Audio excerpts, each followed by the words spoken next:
O livro aqui de 2 Reis 5, nós temos a história de Naamã, mas não é a história, porque a história nós conhecemos, é as revelações que Deus nos dá. No abrir da boca, entenda bem, o Senhor Deus só nos revela coisas lindas e maravilhosas. 2 Reis, capítulo 5, a Bíblia começa com Gênesis, Êxodo, Levítico, Números, Deuteronômio, Josué, Juízes, Ruth, aí vem 1º e 2º Samuel, 1º e 2º Reis, e diz assim: e Naamã, chefe do exército do rei da Síria, era um grande homem diante do seu senhor, e de muito respeito, porque por ele o Senhor dera livramento aos sírios, e era este varão homem valoroso, porém leproso. E temos explicado que esse homem, ele era valoroso diante dos homens, tinha uma boa reputação, aquele que era autoridade sobre ele tinha uma grande estima por ele, porque por ele o Senhor dera livramento. Quando fala o Senhor aqui, o S é maiúsculo, então mostrando que o Senhor Deus deu vitórias à Síria através daquele homem. Certamente Deus conhece o coração do homem. Ele não era de Israel, não conhecia o Deus verdadeiro, entenda? Mas havia algo dentro dele que fazia Deus usá-lo de uma maneira especial. Reparem que Naamã era usado pelo Senhor, apesar de não ser. Tem gente que não está na igreja e está sendo usada por Deus. Até que essa pessoa desperta, nós podemos falar de Cornélio, que também não era de Israel, era um gentio, uma pessoa fora de Israel, mas um homem de boa reputação. Isso está lá no livro de Atos, não precisa ler agora, no capítulo 10. E mostra também que essa pessoa era de boa reputação. Lembram do caso do centurião, que foi pedir a cura para o seu criado, para o seu empregado? O Lucas relata que aquele homem fez um bem, que aquele homem participou da construção do templo, ajudou na construção.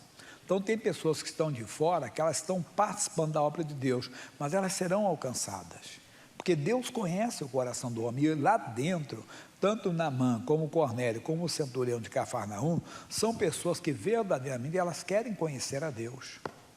Elas estão, dentro delas, elas têm isso de buscar, de querer, de desejar bastante. Isso pode ter acontecido com você. E mesmo quando você estava talvez na idolatria, ou até na feitiçaria. Você acha que a pessoa está na macumba só para tirar marido dos outros, para matar um, matar o outro? Não. Tem gente muito bem intencionada dentro.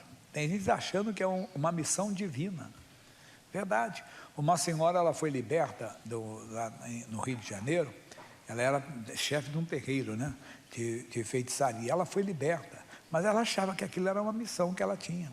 Tanto que as pessoas, quando viram que ela estava liberta, eles disseram: não foi que ela virou crente, não, é que acabou a missão dela.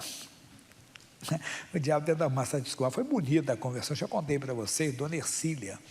A irmã Cília, ela estava um dia em casa, ela estava com um problema de insônia, não dormia de jeito nenhum, não conseguia dormir.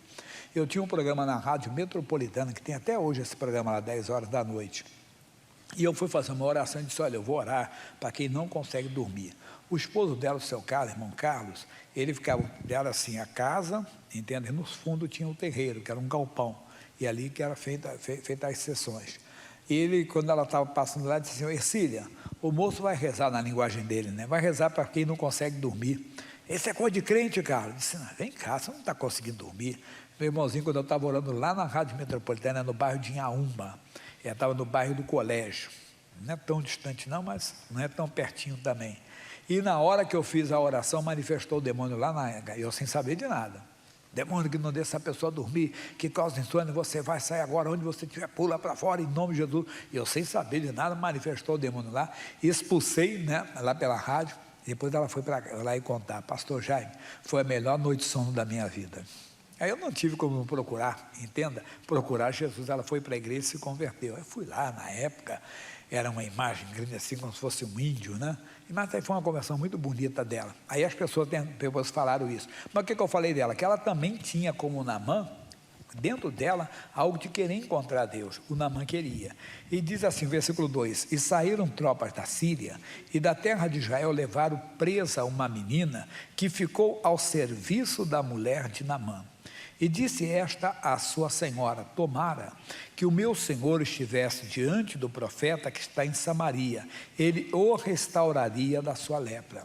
Essa menina, eu falo que, apesar de ser do Antigo Testamento, ela é um exemplo de pessoa do Novo Testamento, Porque na nova aliança a Bíblia diz: amai vossos inimigos, orai pelos que vos perseguem e vos maltratam. Então ela, sendo uma escrava na casa dele, sabendo da situação, do estado dele de lepra, né, de ele ser um leproso, se ele estiver diante do meu Senhor, o profeta que está em Samaria.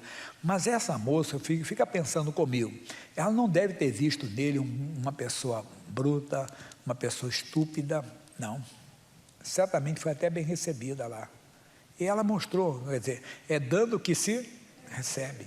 Então ela mostrou um amor por aquele homem, pela vida dele, o interesse, entenda, os cuidados dele, da situação dele. Mas, acima de tudo, ela mostrou que tinha um caráter de uma pessoa de Deus.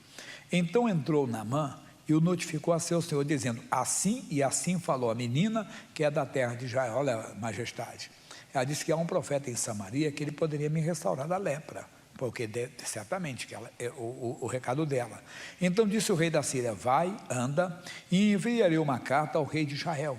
E foi, e tomou na sua mão 10 talentos de prata, e 6.000 ciclos de ouro, e 10 mudas de vestes, e levou a carta ao rei de Israel, dizendo: logo em chegando a ti esta carta, saiba que te enviei Naamã, meu servo, para que o restaures da sua lepra. Aqui tem muitos erros que ele cometeu. Primeiro, é o que muita gente faz, é uma cultura de querer oferecer algo para Deus, para receber algo também.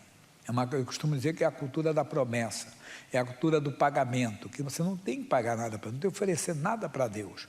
E uma coisa, ele não cita aqui, a Bíblia não fala aqui do profeta. Tanto nós vamos ver na frente, que realmente ele não citou o profeta, que o profeta ficou sabendo depois por outros. Mas diz assim: sucedeu que, lendo o rei de Israel a carta, rasgou as suas vestes e disse: sou eu Deus para matar e para vivificar, para que este envie a mim, para eu restaurar um homem da sua lepra? Pelo que deveras notai, peço-vos, e vede que busco ocasião contra mim. Sucedeu, porém, que ouvindo Eliseu, o homem de Deus, que o rei rasgara as suas vestes, mandou dizer ao rei: por que rasgaste as tuas vestes? Deixai-o vir a mim, e saberá que há profeta em Israel. Quer dizer, foi dado todo o detalhe para Eliseu. Olha, o rei está desesperado.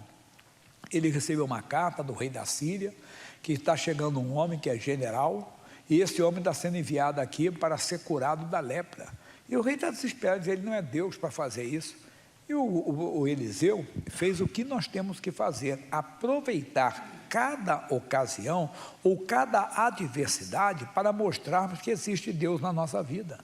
Mas talvez, como ele, também nós rasgamos as nossas vestes, que não é as vestes físicas, nós nos desesperamos, entramos em pânico diante de um diagnóstico, não é verdade, que você não esperava, diante de uma má notícia, nós também entramos em pânico, também rasgamos as nossas vestes, perdemos a nossa paz, e não são poucos cristãos que estão rasgando as suas vestes, que estão perdendo a paz, que estão entrando em desespero diante de uma adversidade, esquecendo aquilo que falei lá atrás, que para Deus nada é impossível. E aquele homem deveria saber, o rei de Israel, que ele não era realmente Deus para curar, para vivificar, para fazer um milagre, mas Israel tinha um Deus. Ele conhecia a história de Israel, ele sabia o que tinha acontecido no passado, o Deus que abriu o mar vermelho, o Deus que fez água sair da rocha, o Deus que fez tantas maravilhas no Egito, mas ele esqueceu, como nós achamos que isso é para o passado, como tem gente até hoje que fala isso. O tempo dos milagres passou, não existe mais na igreja de Cristo. Não são poucas pessoas que estão achando isso, que estão como o rei de Israel, estão reinando, estão bem na vida, até surgiu uma adversidade, até surgiu uma crise, até surgiu um momento, e mostrarão que não conhecem a Deus, não conhecem quem é Deus. Deus é o mesmo, ontem, hoje e será eternamente. O Senhor Deus diz, através do profeta Malaquias: eu, o Senhor, não mudo. Mas ele esqueceu, por isso ele rasgou a sua veste. Por isso nós também rasgamos as nossas vestes. E diante do diagnóstico, descobre algo do marido, descobre algo da esposa, descobre algo do filho, descobre algo da filha, e estamos rasgando a nossa veste, que não é um bom testemunho. Porque as pessoas que estão ao nosso redor podem questionar e dizer: mas cadê o Deus deles? Não estou dizendo que você não vai ter lutas, não estou dizendo que você não vai ter adversidade, você não vai rasgar suas vestes. Você vai falar como falou Eliseu: todos saberão que há Deus na minha vida. Quer dizer, que eu conheço um Deus verdadeiro, que eu conheço um Deus que faz milagres, e que ele não mudou, se ele não mudou, o tempo de milagres não mudou. Aí nós vamos continuar, porque senão paramos aqui. Veio, pois, Naamã com seus cavalos e com o seu carro, e parou à porta da casa de Eliseu. Então Eliseu lhe mandou um mensageiro, dizendo: vai, e lava-te 7 vezes no Jordão, e a tua carne te tornará e ficarás purificado. Não foi arrogância dele, não foi de maneira alguma o orgulho, vaidade de receber o seu Naamã, não.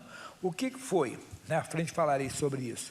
Porém Naamã muito se indignou e se foi dizendo: eis que eu dizia comigo, certamente ele sairá, por-se-á em pé, invocará o nome do Senhor seu Deus, e passará a sua mão sobre o leproso e o restaurará. Naamã falou de algo que Jesus falaria milhares, centenas de anos. Vamos lá para o Novo Testamento, depois voltamos aqui. Marcos capítulo 16, versículos 17 e 18. Novo Testamento, Marcos, o último capítulo 16, versículos 17 e 18. E estes sinais seguirão os que crerem. Em meu nome expulsarão demônios, falarão novas línguas, pegarão nas serpentes, e se beberem alguma coisa mortífera, não lhes fará dano algum. Atenção, e imporão a mão sobre os enfermos e os curarão. Puxa, eu pensei que ele ia fazer isso, Naamã falou. Mas ele está falando de, olha quantos anos, centenas de anos antes de Jesus. Ele falou, eu pensei que ele ia fazer imposição de mãos. Bem, irmãozinho, nós devemos de entender, ele é Senhor, nós somos servos. Ele sabe de todas as coisas.